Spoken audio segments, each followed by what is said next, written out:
예, 3차 시 합시다. 독서 토론 8주 3차 시. 핑루의 검은강 읽고 있습니다. 롤리타와 은교라고 하는 뭐 영화들을 통해서 지금 이제 그 핑루의 검은강에 나온 커피숍 살인 사건, 그리고 그 가해 여성 27세 자전이라고 하는 여성의 그 동안의 어떤 삶의 궤적과 좀 이렇게 서로 연결되는 흐름을 이제 보고 있던 겁니다. 아, 자전과 홍보. 그러니까 이제 자전은 젊은 여성이죠. 27세에.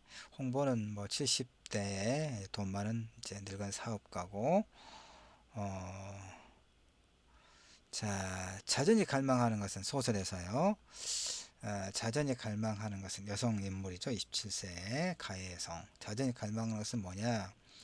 사실은 TV 속에서 대량으로 복제된 누구나 누릴 수 있을 법한 그런 평범한 행복을 원해요.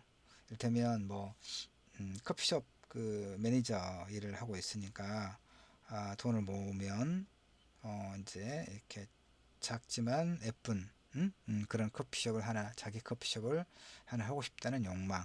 그다음에 지금 이제 좋아하는 그 사귀는 이제 남자친구가 있는데 그와 함께 이제 결혼해서 또 행복한 그런 삶을 살고 싶다. 평범하죠. 그러나 그런 그녀에게는 그런 행복조차 쉽게 허락되지 않아요. 왜요? 그 홍보라고 하는 70대 늙은 돈 많은 사업가 남자 때문에 그래요. 자, 이제 이런 게 이건 뭐 누구나 그 소망은 할 수 있지만 평범한 건 아니죠. 대저택이니까. 이건 이제 누구나 소망하고 또 뭐 실현 가능한 이런 이제 삶이겠죠. 어떤 자녀는 이런 삶을 이제 갈망해요. 뭐 이건 당연한 거고. 그런데 문제는 이제 이거예요. 홍보라고 하는 돈 많은 늙은 사업가가 이제 자기 그 아내가 없는 동안에 이 차전을 자기 집으로 이제 초대를 해요. 평소에 이제 이렇게 아버지처럼 잘해주고 신사적이고 또 이제 돈 여유도 있어서 그 쿠폰 발행하는 것도 이렇게 많이 사주고 그러니까 뭐 초청하는 것을 아무 의심 없이 이제 그 일 끝나고 저녁인가 하여튼 뭐 이 홍보원의 집에 가요. 그런데 거기서 이제 그 성폭행을 당해요. 성폭행을 당하는데 그동안 그랬던 것처럼 자전이 그동안 그랬던 것처럼 이게 성폭행이라는 인식을 처음에는 못해요. 그러니까 이게 바로 전형적인 그루밍 성폭력의, 그러니까 이제 그 상대에게 정서적으로 의존감이 심화된 그런 상태에서의 그런 폭력을 쉽게 인지하지를 못하고 나에게 잘해주는 평소에 잘해주는 사람. 음, 그러니까 그래서 이제 관계를 맺게 돼요. 이렇게 계속적으로 관계가 이어져요. 근데 지금 이제 이를테면 약혼자 그 남자친구가 있잖아요. 남자친구와 이제 결혼을 해서 뭐 행복한 삶을 꿈꾸고 있는데, 그러면 이제 이 돈 많은 늙은 남자 홍보와의 관계가 정리가 되어야 되잖아요. 혹시라도 이제 그 자신의 남자친구가 이 사실을 알게 되면 결혼은 이제 물 건너 가는 거잖아요. 그러니까 이제 그 이 홍보 돈 많은 늙은 사업가에게 관계를 끝내자고 요구를 해요. 근데 그렇게 안 되죠. 안 되니까 이제 그 부인을 찾아가요. 그 홍타이, 그러니까 그 50 몇 세인가 뭐 교수, 여자 교수를 찾아가서 이제 사실대로 이야기를 해요. 부탁이 있다. 당신의 남편이 이러이러했다. 근데 이제 관계를 정리하고 싶은데 나를 놓아주지 않는다. 뭐 미안하지만 당신이 좀 도와달라라고 이야기합니다. 이럴 때 그 아내 홍타이는 이제 그 이 자전의 그런 부탁을 선선히 받아들이지 않죠. 이제 왜냐하면 그 사람 입장에서는 또 어이가 없죠. 이것들이 나 모르게 불륜을 저질러 놓고 나한테 와서 그런 부탁을 해? 뭐 이런 식으로 괘씸하기도 하고 못됐고 이제 이런 생각이 드니까 이제 오히려 이제 냉정하게 대하고 그래요. 그러니까 이제 이 자전이라고 하는 젊은 여성은 자신이 이제 그 해결해야 될 이런 문제를 해결하지 못한 상태죠. 그래서 이제 나쁜 생각을 해요. 둘 다. 왜냐면 자신의 비밀을 알고 있는. 그러니까 이 여자한테도 비밀을 이제 말했기 때문에 홍보와 그녀의 아내 홍타이가 사라져야 결국 자신이 행복하게 살 수 있다는 잘못된 생각을 해요. 옳지 않지요? 그래서 이제 둘을 이 커피숍에서 죽이는 거예요. 사건은 이제 알겠죠? 예. 작가 다시 봅시다. 작가는 그래서 뭐 1차 시대도 이제 계속 이렇게 비슷한 이야기 했습니다만은 무엇이 그녀로 하여금 열리지 않는 마음의 감옥 안에 스스로를 가두게 만들었을까? 무엇이 그녀를 돌이킬 수 없는 결말로 한 걸음씩 다가가게 만들었을까? 이걸 이제 이 소설을 통해서 보여주죠. 그래서 모든 인간에게는 악한 본성이 있다.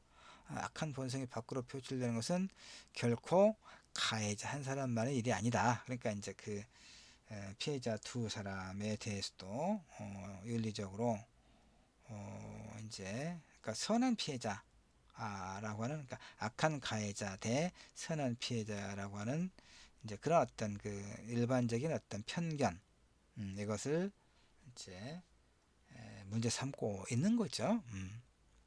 피해자인 홍타 역시 여 교수 말했죠. 57세인가 불행한 결혼 생활을 남들에게 감추면서 이제 또 소설을 보면 그 말을 듣고 자전을 이용해서 오히려 남편을 죽이려는 그런 생각을 해요.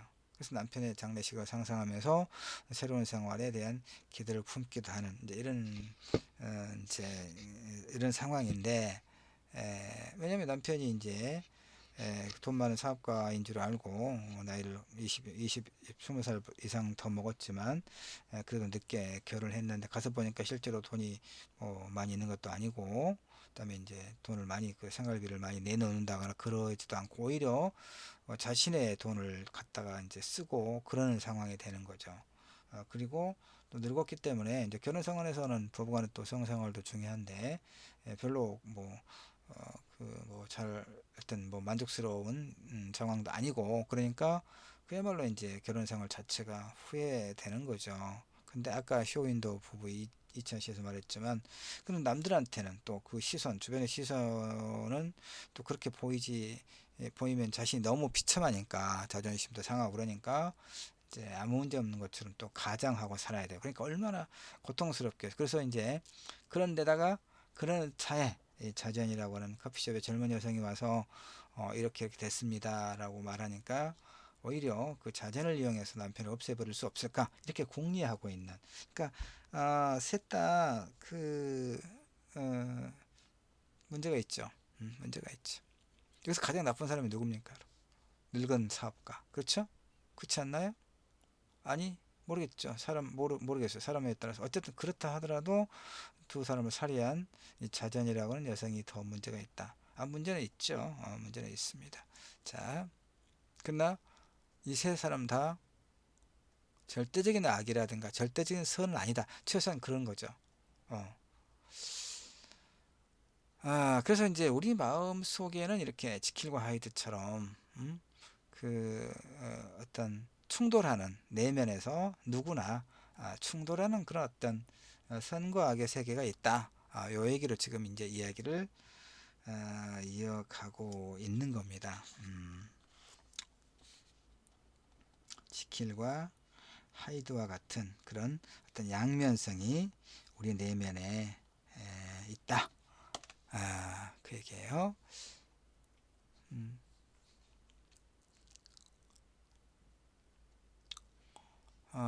자, 하여튼 선정적인 보도와 가짜뉴스 이런 것이 우리 사회에도 아주 만연돼 있죠. 이제 뭐 인터넷의 어떤 그 부정적인 어떤 측면, 이 구하라가 쌍촌 저 성무 쪽에 살았던데, 나도 성무 쪽에서 한 10여 년 살았거든요. 그러니까 이 구하라가 아마 초등학생이었던 모양이에요. 그때 나는 알지는 못했는데, 내가 사는 동네에서 어쩌면 뭐 마주치고 지나가고 그랬을 법한 친구인데, 아깝게 이렇게 목숨을 스스로 버렸죠. 자, 모든 인간의 마음속에는 깊이를 알 수 없는 검은 강이 흐른다. 그렇습니까, 여러분? 지킬과 하이드처럼. 우리 좀 그 누구라도 자칫 한 발을 잘못 디디면 그 강에 빠져 나락으로 추락해 할 수 있겠죠. 사회의 악인으로 규정된 사람과 그들에게 손가락질하는 우리 사이에는 사실은 단 한 발짝의 차이가 있을 뿐이에요. 그러니까 이런 공부가 굉장히 중요하다. 난 이렇게 생각해. 나는 정말 우리 남부대학교 에서 이 독서 토론 교과목을 개설해서 운영하고 있는 것에 대해서 정말 고맙게 생각해요. 나는 이제 전남대학교에서 박사학위를 받고 전남대학교에서도 아주 오랫동안 강의를 하고 뭐 조선대학교에서도 그렇게 하고 했습니다만은 우리 남부대학교처럼 독서와 토론 이런 그 과목이 정규 과목으로 돼 있는 데가 없어요. 거의 없습니다. 나는 그 필요성을 굉장히 항상 느꼈거든요. 근데 비정규적으로 이를테면 뭐 그런 프로그램은 있었는데, 그거는 뭐 자발적으로 이제 참여하고, 그다음에 약간의 뭐 이제 유인책, 뭐 어떤 뭐 그 점수를 부여한다거나, 뭐 책을 이렇게 살 수 있는 비용을 이제 뭐 지원해 준다거나, 뭐 그렇게 크게 뭐 유인책은 아니어서 그야말로 비정규적으로 하는 프로그램은 있는데, 우리 독서와 토론과 같은 이런 교과목을 남부대에서 운영하고 있는 것은 정말 잘하고 정말 정말 좋은 과목이죠. 그러니까 우리가 이 과목을 통해서 좋은 책들을 읽고 그 책을 해석하고 그러면서 또 비평도 하고, 그래서 결국은 우리가 살아가는 데 있어서 어, 다른 사람과 세계를 보다 깊이 있게 이해할 수 있는 그런 어떤 음, 그런 깊이를 확보할 수 있는 것, 그리고 이제 그것을 말과 글을 통해서 이렇게 잘 표현할 수 있는 그런 능력을 우리가 독서 토론 수업 시간을 통해서 기르는 거죠. 그 굉장히 좋은 과목이고, 우리 남부대학교 학생들은 그런 측면에서 굉장히 복받은 친구들이다. 나는 이렇게 생각을 해요. 내가 오랫동안 뭐 20여 년, 30여 년 이상 이런 독서와 토론과 같은 그 문학을 읽고 해석하고 그래서 글을 쓰고, 글을 읽고 글을 쓰고 또 글을 가르치면서 이렇게 살아오지만, 우리 남부대학교에서 이런 교과목을 정규 교과목으로 개설해서 운영하고 있는 것은 정말 정말 앞서가는 매우 좋은 그 일이라고 생각해요. 우리 학생들도 그래서 이런 과목에 긍정적으로 참여하면서 우리가 서로 존중하고 그러면서 배우고 익혀나가는 것이 굉장히 중요하다.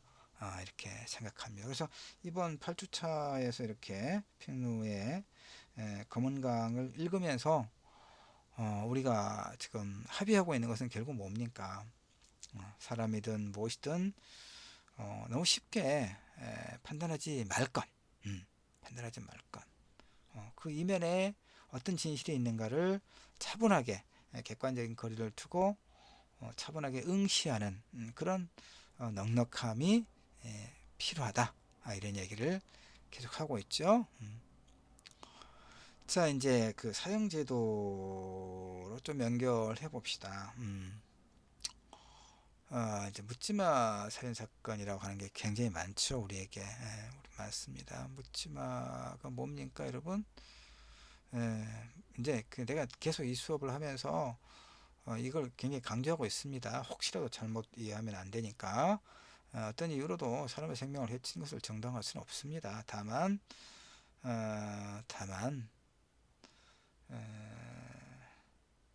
왜 그랬는가, 왜 그럴 수밖에 없었는가를 이해할 때 단죄, 그러니까 그것에 대한 어떤 단죄 못지않게 그런 그 사건이 일어날 수밖에 없었던 그런 사정을 우리가 알 수 있다면 그런 사건들을 좀 더 줄이거나 예방하거나 그럴 수 있다는 측면에서 이야기하는 거야. 그래서 자, 우리나라 사형수들이 한 60여 명 됩니다. 예, 60여 명. 이건 이제 김영삼 대통령이 임기 마지막 뭐 한두 달 앞두고 그때까지 사형수들을 모두 사형을 집행하고 그 이후에 그러니까 김대중 대통령 이후에는 이제 사형을 집행하지 않고 있죠. 그러니까 사형 제도가 없어진 건 아니에요. 사형 제도는 있습니다. 그래서 한 60여 명 정도 대법원에서 사형 확정 판결을 받았는데 이제 사형을 집행을 하지 않죠. 사형을 피해줘야 된다는 그런 여론도 있고 그렇기 때문에 자, 근데 이제 내가 이제 사고 표현에서는 이제 이 사형 제도와 관련된 공부를 좀 따로 하고 리포트도 그 제출하도록 하는데 우리 이제 독서 토론에서는 이제 이 그 핑루의 검은강에서 이제 커피숍 살인 사건이 일어났고 처음에는 사형 선고를 받았다가 나중에는 무기징역으로 이제 감형 확정됐기 때문에 이제 이 사형과 관련된 문제를 그냥 뭐 한번 살펴보고 있는 거예요. 자, 근데 이제 내가 여기서 또 말하고자 하는 것은 뭐냐면 그 사형 제도를 폐지해야 한다고 주장하는 사람들의 논리적 근거들 중에서는 뭐 인권에 대한 보편성이라든가 인권을 강조하는 것도 있지만 이 그 오심오판의 가능성이라든가 그 다음에 정치적 악용의 가능성이라든가 이런 문제를 제기해요. 근데 이제 그 오심오판의 가능성은 삼심제라고 하는 이제 그런 사법체계가 있음에도 불구하고 인간의 문제이기 때문에 결국 인간이 재판하기 때문에 오심오판의 가능성이 전혀 없다고 말할 수 없죠? 없습니다. 그건 분명하고요. 그런데 이제 정치적 어떤 악용 가능성의 문제는 최소한 이제 우리가 민주적 어떤 제도는 조금 좀 상당히 튼튼하게 좀 정착된 듯 해요. 그러니까 독재 정권으로 지금 미얀마에서 군사 쿠데타가 일어나고 광주 5.18과 같은 유사한 모습으로 미얀마 사람들을 향해서 이제 군부가 이렇게 사격을 해서 굉장히 많은 사람들이 죽어나고 있는데 그렇게 그런 어떤 그 강압적인 어떤 통치 형태로 되돌아간다면 얼마든지 이 사형 제도가 정치적 악용의 가능성이 있죠. 박정희 전두환 때까지 그랬으니까. 사형 제도는 아니더라도 이명박 때 그 서울시 공무원 유우성 씨 간첩 조작 사건도 있었잖아요, 세상에. 예.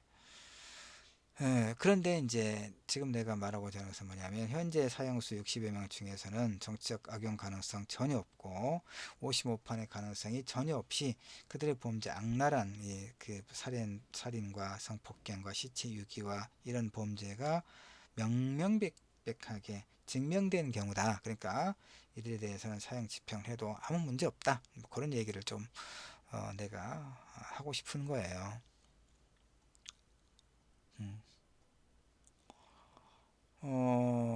그래서 이제 그러나 여전히 이제 그 경계는 해야 될 게 뭐냐면 그 특히 이제 이승만 때도 이승만 때, 그다음에 박정희 때, 이렇게 전두환 때는 이제 김대중 대통령이 사형 선고 받았다가 이제 미국이라든가 이런 데서 구명 운동을 해가지고 그 사면을 하고 목숨을 건졌죠. 그 전두환 때 사형 선고를 받고 죽은 사람은 이제 그 박정희를 죽인 김재규 중앙정보부장 그쪽만 사형이 집행이 됐어요. 그 외의 사건의 경우는 사형이 집행되지는 않았죠. 아마 그랬을 거예요. 예. 물론 그 뒤에 이제 김영삼 김영삼 그 뒤에 노태우 김영삼이었으니까 김대중 때부터 사형을 집행을 하지 않았으니까 그러니까 어쨌든 이제 이 그 이승만 때라든가 어 박정희 때는 이렇게 정치적으로 정치적 반대자들을 이제 그 국가보안법으로 엮어서 사형을 집행한 사례가 있죠. 사형을 집행해버리고 나면 이 사람들 나중에 다 고문으로 허위자백했다 뭐 이런 것을 해서 다 재심에서 무죄 판결을 받았거든요. 그러면 이제 그 가족들의 경우에 명예는 회복됐지만 몇십 년 동안의 그 고통 그리고 여러 가지 피해 특히 한번 사형을 집행해버리면 나중에 재심에서 무죄 판결이 나왔다 하더라도 그 생명 박탈된 생명을 되돌릴 수는 없죠. 바로 그런 점에서 이제 사형 제도를 폐지해야 된다라고 우리가 또 이야기하기도 해요. 이게 이제 바로 죽이는 거죠. 이 이승만 때, 박정희 때 이런 것들. 그다음에 또 하나 55판의 가능성과 관련해서 뭐 약촌 오거리 살인 사건이라든가 또 이 영화 살인의 추억에서 봤던 것처럼 이런 그야말로 경찰의 그 범인을 붙잡지 못하니까 어떻게든 그 범인을 내세워서 그 이제 민심과 그다음에 이제 뭐 위에서 이렇게 쪼이는 것에 대해서 뭔가 면피를 해야 되니까 어, 그야말로 죄 없는 사람들을 잡아다가 고문하고 그다음에 이제 진술을 학습시켜서 재판에 넘기고 그런 과정에서 검사들도 뻔히 알면서도 그걸 모른 척하고 판사들도 미심쩍은 부분을 충분히 검토하지 않고 그래서 이제 약촌오거리 살인 사건도 이게 재심이라고 하는 영화에 나왔잖아요. 15년 동안 그 청춘을 다 감옥에서 보내고 그다음에 이제 살인 축구 관련해서도 그 사람도 20년 동안 감옥에서 보냈다가 최근에 이제 재심을 통해서 무죄로 됐죠. 만약에 이 사람들을 사형에 처해버렸다면 이 재심 그러니까 그 억울한 어떤 그 누명을 덮어 쓴 것은 영원히 그 해결이 되지 않았겠죠. 그러니까 사형제도를 이런 55판의 가능성, 정치적 악용 가능성이 언제든지 있을 수 있기 때문에 사형제도를 폐지하는 것이 마땅하다. 이런 생각을 또 우리가 하게 돼요. 어려운 문제입니다. 정말. 그래서 이제 사형제도가 여전히 그렇게 우리 사회에 제도는 있음에도 불구하고 그걸 유지해야 된다, 폐지해야 된다. 그 의견이 팽팽해요. 그래서 결론은 이거예요. 무엇이 진실인지 어느 한쪽만의 의견이 진실이라고 우리가 확신할 수 없다는 그 라쇼몽 효과에서 보았던 것 같은 그런 딜레마가 여전히 있다는 얘기죠. 왜냐하면 무슨 얘기냐면 사형제도와 관련해서도 아까 이제 이야기했던 뭐 몇 가지 말고도 사형을 집행을 하면 그와 같은 흉악한 범죄율이 좀 낮아지고 또 경각심을 불러일으켜서 예방 효과가 좀 있다 이렇게 주장하면은 사형제도를 폐지하자고 주장하는 사람들은 그 예방 효과 없다 증명되지 않았다 이렇게 이야기합니다. 실제로 이제 미국은 주에 따라서 사형제도가 있는 곳이 있고 없는 곳이 있는데 하여튼 사형제도가 있는 주에서 그 사형수들을 다 사형을 집행하고 나면 그 언론에 공개되잖아요. 그러니까 일정한 기간 내는 그와 같은 범죄가 좀 줄어든다고 그래요. 경각심이 있겠죠. 그러나 조금 시간이 지나면 뭐 언제 그랬느냐는 듯이 다시 그런 범죄율이 올라간다는 거예요. 그러니까 사형제도를 가지고는 사형제도 그리고 사형을 집행하는 것만 가지고는 이와 같은 심각한 범죄를 근원적으로 예방하거나 차단할 수가 없다 이렇게 이야기해요. 그럼 뭐냐 어떻게 해야 되느냐 어떻게 해야 될까요? 개인의 그 어떤 본성 속에 들어있는 이기심, 탐욕도 상당한 문제가 될 것이고, 그 다음에 이제 너무 약한 처벌이라든가 이런 것도 여전히 문제가 될 것이고, 그다음에 또 뭐가 있겠습니까, 여러분? 우리가 이번 주차에 보고 있는 그 핑누의 대만 작가 핑누의 검은강에서 그 자전이라고는 27세의 젊은 여성이 뭐 70대 50대 그 부부를 살해했던 요인은 어디가 있었습니까? 돈 많은 부부를 노렸다는 신문 기사의 그 언론 보도와는 전혀 다르게 그 돈 많은 늙은 남자가 이 젊은 여성을 소위 그루밍 성폭행하고 성적 로 착취하면서 착취한 것 그러면서 그런 관계를 청산하고자 했을 때 그렇게 하지 않은 것이 원인이 되는 거죠 일단. 예. 그래서 결국은 뭡니까? 어떤 탐욕의 문제라고 볼 수 있겠죠.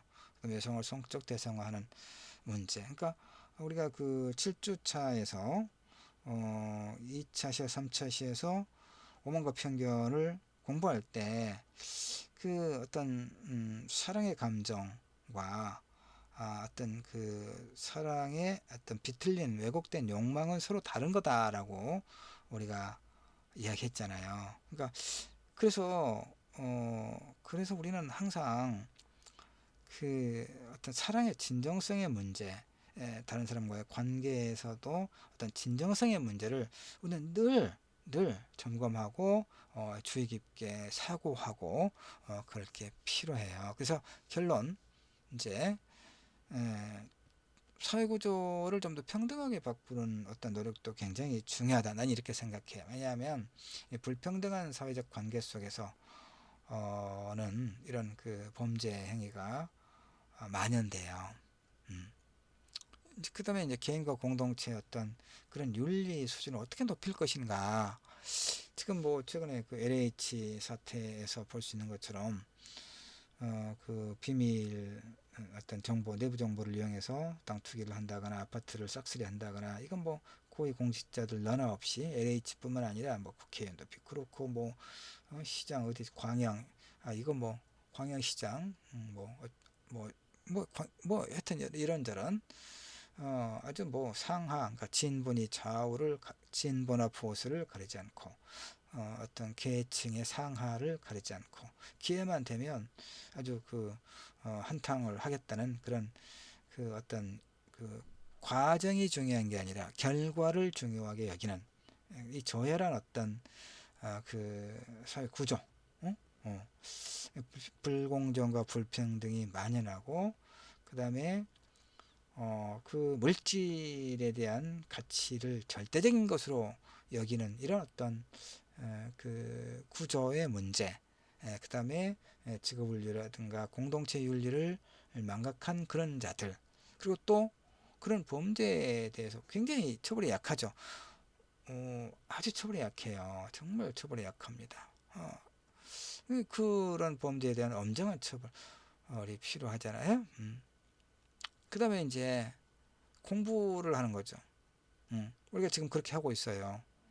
그러니까 무엇이 옳고 무엇이 그른가를 공부를 하면 공부한다고 다 옳은 방향으로 나아가는 거 아니에요. 그럼에도 불구하고 안다는 것은 전혀 모르거나 잘못 아는 것과는 전혀 다른 차원에서 우리는 공부를 했으니까 좀 더 올바른 방향으로 우리가 그쪽 방향으로 눈을 향하고 우리의 발걸음을 그런 방향으로 정할 수 있는 가능성이 있는 거죠. 응? 타인에 대한 공감 능력과 함께 뭐 이제 장애 감수성, 장애인에 대한 어떤 인식, 그들이 이제 우리와 그 어떤 신체에 있어서 장애를 가지고 있고 없고의 차이일 뿐 우리가 갖고 있는 평범한 욕망들 똑같다는 그런 인식, 성인지 감수성, 여성을 성적 대상화하지 않는 것. 그 다음에 또 뭐 일부 아주 좀 적은 비중이긴 하지만 그 뭐 성관계를 했다거나 해놓고 오히려 이제 그 남성 상대방을 뭐 성폭력 가해자로 이렇게 무고하는 그런 행위들 이런 것도 사실은 이제 내가 그 내 소설 창작반 내가 한 4년 동안 소설 창작반 성인들을 대상으로 한 소설 창작반을 운영을 했는데 그 중에 이제 뭐 여러 사람들이 왔죠. 다양한 계층에서 그 중에 경찰 간부도 한 사람 있는데 경감인데 그분이 늘 그렇게 이야기해요. 실제로 자신이 그 경찰 일산 수사관으로서 근무할 때 보면 그런 그 소위 무고사범들 우리 굉장히 많다. 실제로 그렇게 이야기해요. 그 언론에 보도되는 것은 남성 가해자, 여성 피해자가 아주 많죠. 근데 그 이제 보도되지 않은 그런 어떤 그 일선 경찰관서에서의 사건 처리에서는 그 여성 가해자, 남성 피해자도 사실은 적지 않다 이렇게 또 이야기하더라고요. 그러니까 어쨌든 우리는 음, 그 네, 진정성 있는 관계 형성, 그다음에 올바른 삶을 향한 끊임없는 어떤 자기 그 수양 이런 것이 우리에게 요구된다. 이렇게 결론을 내리죠. 여기까지 해서 8주차 모든 수업 마치도록 하겠습니다. 8주차는 중간시험 있지만 1차 시때 말했지만 수업은 다 드려야 되고 중간시험 대체 리포트는 따로 과제를 내줄 것이고 그리고 이제 우리 독서 토론이 이렇게 8주 중간고사까지는 이제 소위 그 세계 명작 작품을 공부를 했고 9주차부터 15주차까지는 우리 한국 문학 작품, 한국 현대 문학 작품을 가지고 우리 당대 우리 한국 사회 문제들을 또 살피도록 그렇게 할 겁니다. 자, 수고들 하셨습니다.